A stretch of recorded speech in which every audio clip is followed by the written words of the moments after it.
میں army chief کی تعیناتی کے حوالے سے کچھ کہنا چاہوں گا کہ فوج کی جانب سے آفیشلی یہ بات اب دوبارہ کہی گئی ہے کہ ایک تو فوج کو سیاست میں ناگزیر ہے. فوج کا پاکستانی سیاست میں ایک رول رہا ہے, پورا ماضی ہے ہمارا 70 سال ماشاء اللہ کیسے لگے, حکومتیں بنی گری کیسے.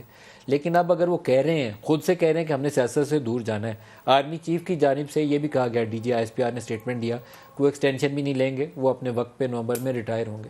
تو بھائی ان کو جانے دیں طریقے سے, ان کو بولیں کہ آپ سیاست سے دور رہیں, آپ کا سیاسی رول نہیں ہے.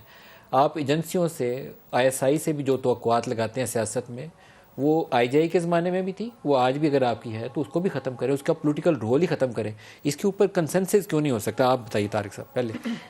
یہ تو بنیادی ایشو ہے, آپ کا بھی بھلا ہے, اس کا بھی بھلا ہے, کیوں نہیں کرتے اس پہ کام؟ دیکھیں میں سمجھتا ہوں اس کا بہت سمپل اور بڑا ایک آسان جواب ہے, اور جو میں سمجھتا ہوں کہ حل بھی ہے, وہ یہ ہے کہ جو آپ کی, میں وہ اکثر سادی سی مثال دیتا ہوتا ہوں کہ یہ جو آپ کا فون ہوتا ہے نا, اس کے ساتھ بھی چھوٹی سی کتاب آتی ہے, اس کو چلانے کا طریقہ یہ ہے.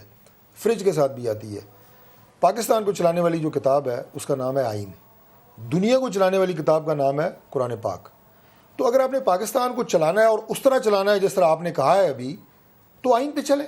آئین میں جس چیز کی جو ذمہ داری لکھی ہوئی ہے اس کے مطابق چلیں. یہ ملک چلے گا نہیں, دوڑے گا. آپ دونوں اور بڑی میں آپ کو جماعتیں ہیں, پیپلز پارٹی سے تیسری جماعت ہے, اتفاق رائے اس کریں. میں ایک چیز میں ایڈ کر دوں کہ ہمارے وہ تمام پولیٹیشنز جن کا تعلق چھوٹے صوبوں سے ہے, جن کے بارے میں ماضی میں بھی کہا جاتا رہا جناب کہ انہوں نے فتوے تو یہ لگتے رہے ہیں نا, پہلے بھی لگتے رہے ہیں کہ جناب یہ ملک کے خلاف ہو گئے, غدار ہو گئے, فلاں فلاں فلاں. میں تو بات مختصر کر رہا ہوں, نام کسی کے لیے بغیر.